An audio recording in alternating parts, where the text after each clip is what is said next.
المشاهدون الأكارم، السلام عليكم ورحمة الله. نشرة الأخبار نقدمها لكم من تلفزيون دولة إريتريا، نستهلها بالعناوين.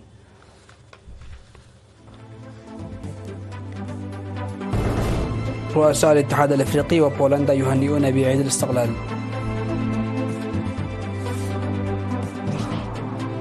تطور خدمات مختبرات الصحة الحيوانية والنباتية.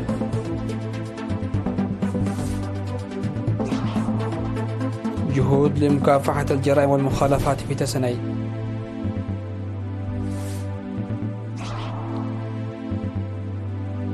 كوبا تستدعي السفير الأمريكي لتدخله في شؤونها الداخلية.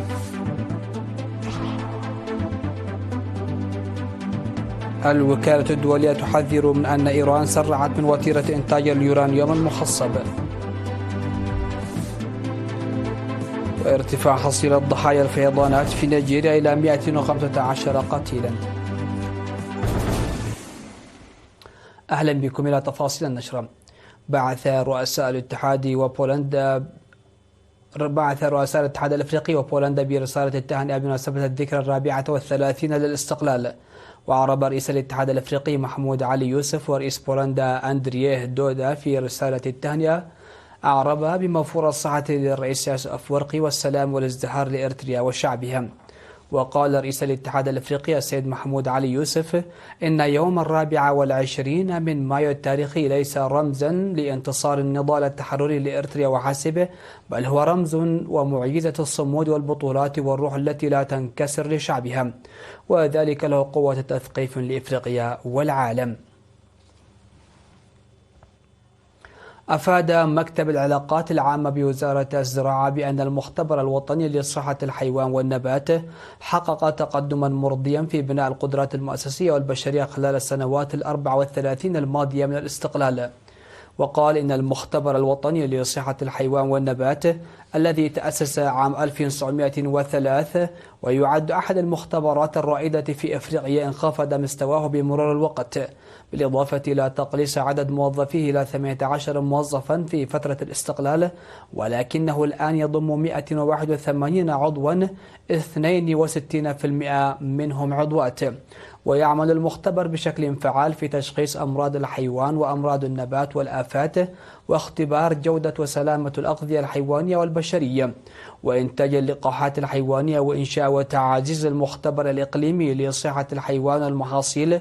وقد زادت قدرة المختبر منذ الاستقلال على تشخيص الأمراض والآفات الحيوانية والنباتية من حوالي 600 إلى 14 ألف حالة سنويا.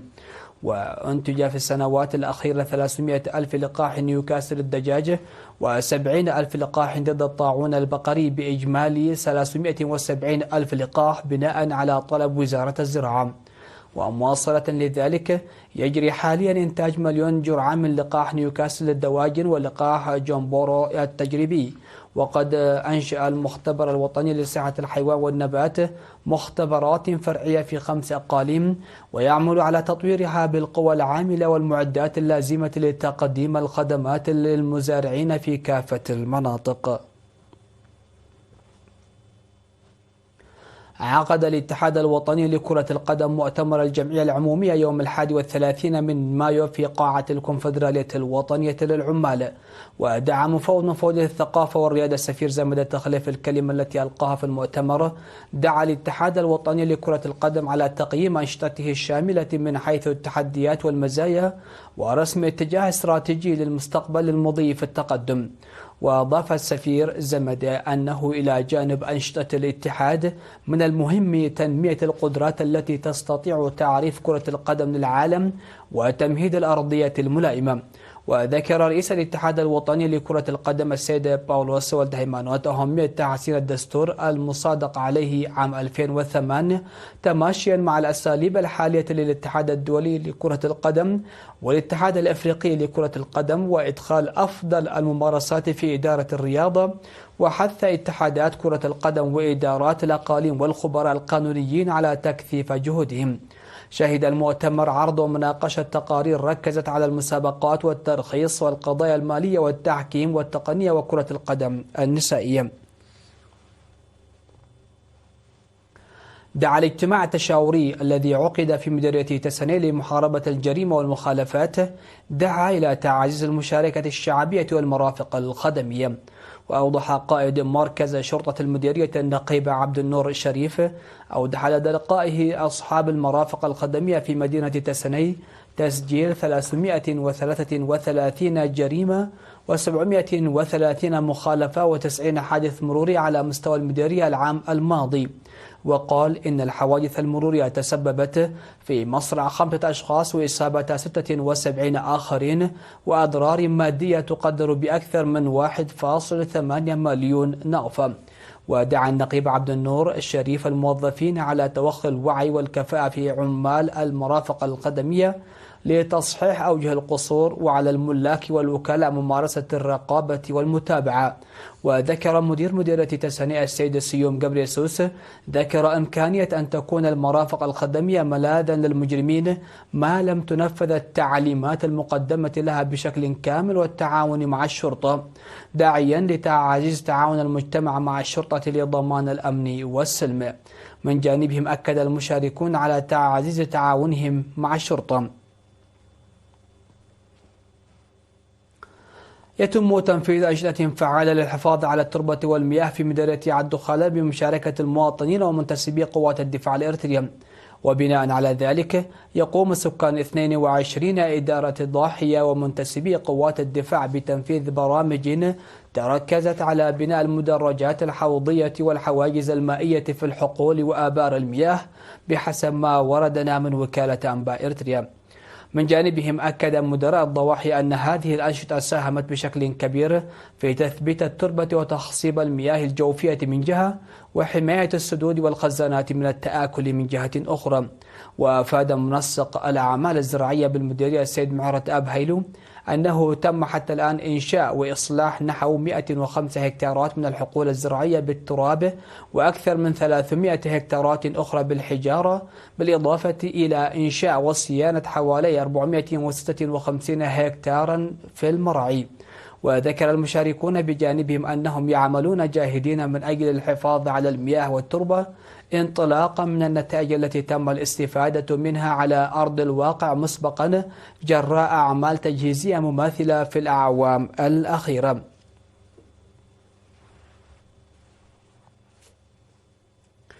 مشاهدينا، كانت هذه حصيلة الأنباء على الصعيد المحلي. فاصل قصير ومن ثم نتابع الأخبار على الصعيد العالمي.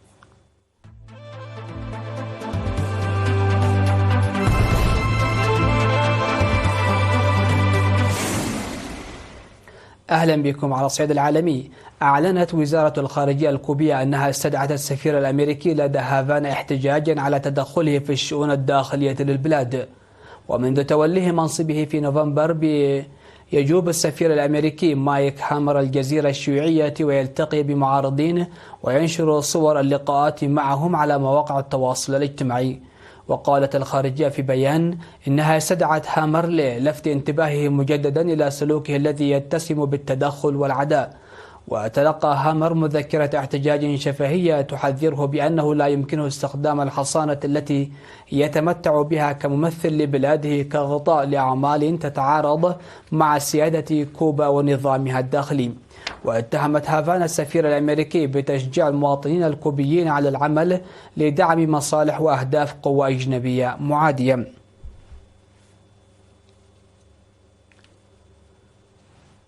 أفادت الوكالة الدولية للطاقة الذرية بأن إيران سرعت وتيرة إنتاج اليورانيوم المخصب بنسبة 60% القريبة من مستوى 90% المطلوب للاستخدام العسكري. ولفتت الوكالة إلى أن المخزون بلغ 408.6 كيلوغرام في 17 من مايو بزيادة 133.8 كيلوغرام خلال الأشهر الثلاثة الأخيرة مقارنة بزيادة بمقدار 92 كيلوغرام خلال الفترة السابقة، معتبرة أن هذه الزيادة الكبيرة في إنتاج وتخزين إيران اليورانيوم العالي التخصيب تثير مخاوف كبرى. ووصفت الوكالة تعاون طهران في هذا الملف بأنه أقل من مرضٍ، في وقت تتعثر فيه المباحثات النووية بين طهران وواشنطن رغم تعدد جولات الحوار. وتأتي هذه التطورات في وقت شدد فيه وزير الخارجية الإيراني عباس عراقجي على أن السلاح النووي غير مقبول، مؤكدا تقاطع هذا الموقف مع الموقف الأمريكي، وذلك خلال تصريحات أوردها التلفزيون الرسمي الإيراني. ارتفعت حصيلة الفيضانات التي ضربت بلدة موكوا في وسط نيجيريا إلى 115 قتيلا على الأقل، وفق ما أفاد متحدث باسم أجهزة الإسعاف. وجرفت الأمطار الغزيرة عشرات المنازل في بلدة موكوا، ما تسبب في غرق كثير من الأشخاص. وواصلت فرق الإنقاذ البحث عن مفقودين. وأكدت خدمات الطوارئ ضرورة زيادة دعم الدولة المواجهة حجم الأضرار والحد من الخسائر البشرية.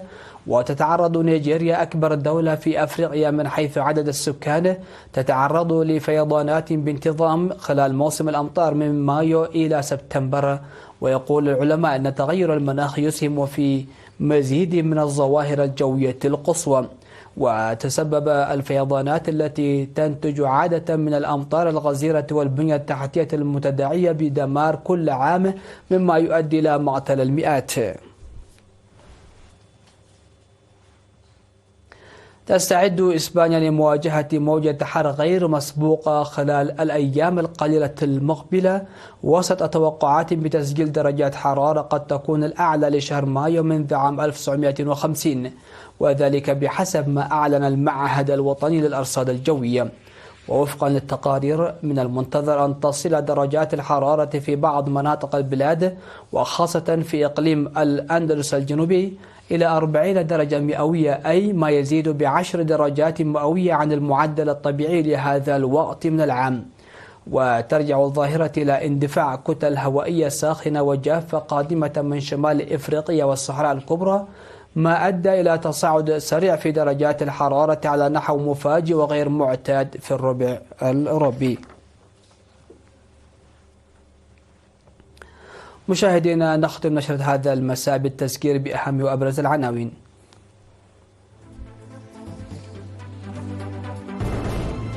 رؤساء الاتحاد الأفريقي وبولندا يهنئون بعيد الاستقلال.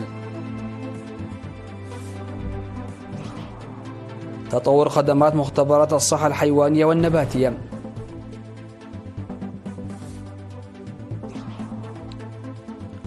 جهود لمكافحة الجرائم والمخالفات في تسني.